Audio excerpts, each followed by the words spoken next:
Hey everyone, in this video I'm going to talk about the history of the three Moon Sisters, the modern developments happening in Nod-Krai with Columbina and the new moon, the Crimson Moon, and then discuss a few other miscellaneous items related to the Moon Sisters. The video will mention a few other notable historical figures such as Nibelung, the Primordial One, and the Voyager, but an in-depth understanding of them is not necessary, and the primary focus of this video is on the moons. It is important to note that although we've recently gotten a significant amount of reliable information about the Moon Sisters, for a long time, the only information about them was from contradictory, unreliable legends. These sources do remain the only sources for a few pieces of info, and I'll point them out where they appear. Otherwise, the information in this video is coming from trustworthy sources, such as archive descriptions or the developers. So let's get started. During the dragon's rule over Teyvat, three moons were created by the dragon king Nibelung to govern the cycles in his stead. The remnants that failed to become a moon were placed in the sea and would eventually become the landmass known as Nod-Krai. It's unclear if these remnants were supposed to become a fourth moon, or if they were discards from the process of making the three moons. The three moons were sisters named Aria, Sonnet, and Canon. They are also known as the Eternal, Iridescent, and Frost Moons, though it is unknown which title corresponds with which name. The exact nature of the relationship between the Moon Sisters and the physical moons is not clear. They resided in lunar palaces on thrones of jade, and although Moonlit Bamboo Forest identifies them as having been the physical moons and the moons to be their corpses, the veracity of this information is dubious. Nibelung then departed from Teyvat for a time, leaving the planet under the Moon Sisters' control.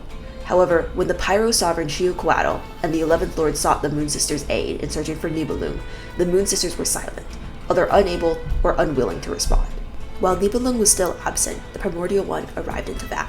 The three Moon Sisters then fell under the Primordial One's command. Although it is possible they were coerced, the Moon Sisters appear to have joined the Primordial One willingly, as the dragons viewed this as a betrayal and sought to create new moons. Furthermore, the Moon Sisters are referred to as goddesses, a status associated with the Primordial One. The Moon Sisters, together with the Primordial One, built the Moon Wheels, objects similar to visions and powered by the three moons.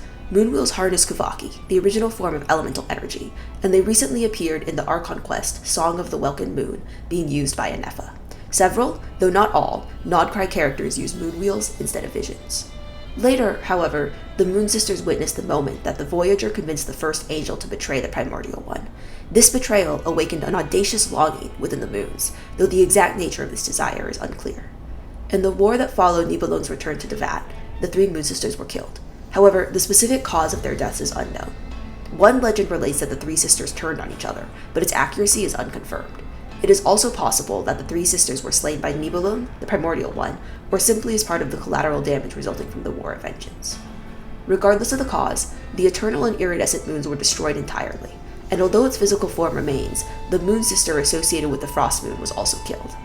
At some point in time, ancient moons' remnants from the shattered moons fell onto Nod-Krai. These ancient moons' remnants are distinct from the failed remnants that form the foundation of Nod-Krai, as they come from the three Moon Sisters.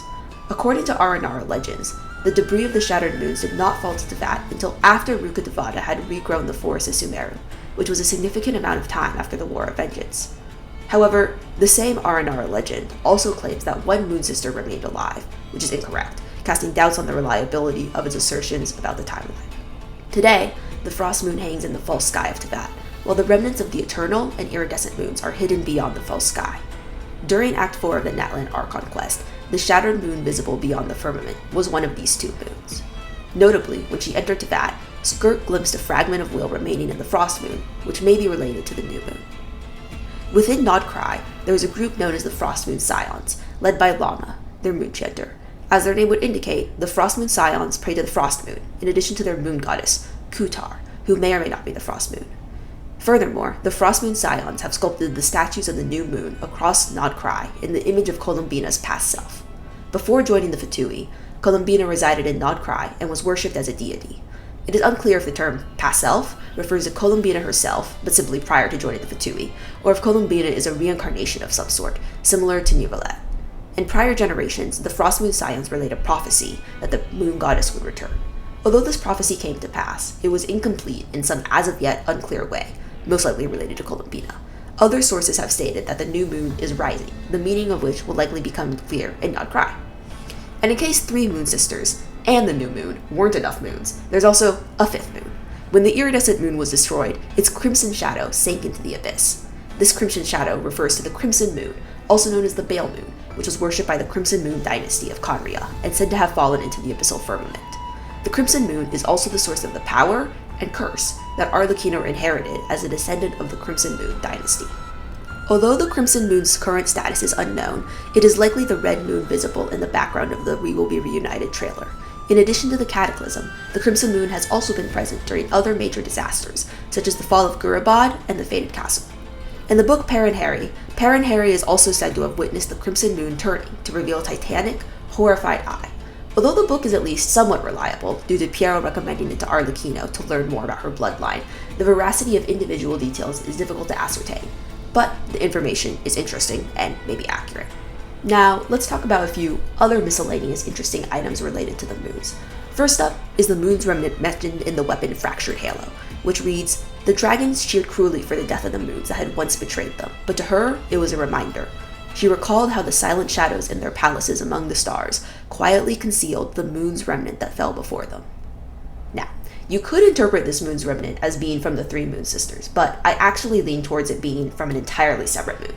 Yeah, confusing, I know. Let's go over the reasons.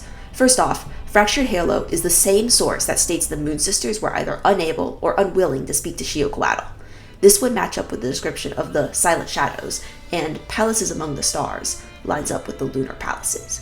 Second, the usage of the words reminder and recalled actually implies that the concealment of the moon's remnant occurred before the death of the moon sisters, which, of course, raises questions about where that remnant came from.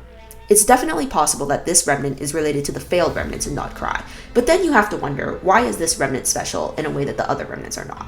Alternatively, maybe there's another moon out there? What are we up to now? 6? Possible. Seems a little unwieldy, but it's certainly a potential interpretation of this line. Hopefully, this moon's remnant is something that we'll get answers about in Nod-Krai. I'd also like to talk about the connection between the moons and fate, which is interesting because fate is tied to the primordial one. Although the moons came to serve the primordial one, they are originally created by Nibelung. And there's a line in Crimson Moon's Semblance, which reads, "Fate, fate, O terrifying and pale fate, why must you abase yourself and submit to such a tyrannical usurper?"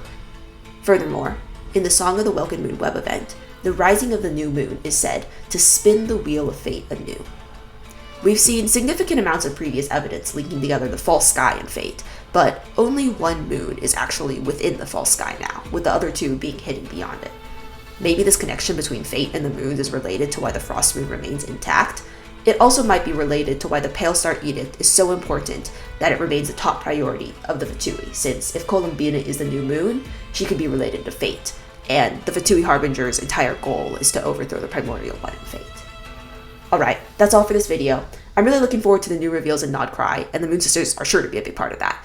If you enjoyed the video, please like and subscribe, and feel free to comment if you have any questions, criticisms, or anything else to say. Thanks!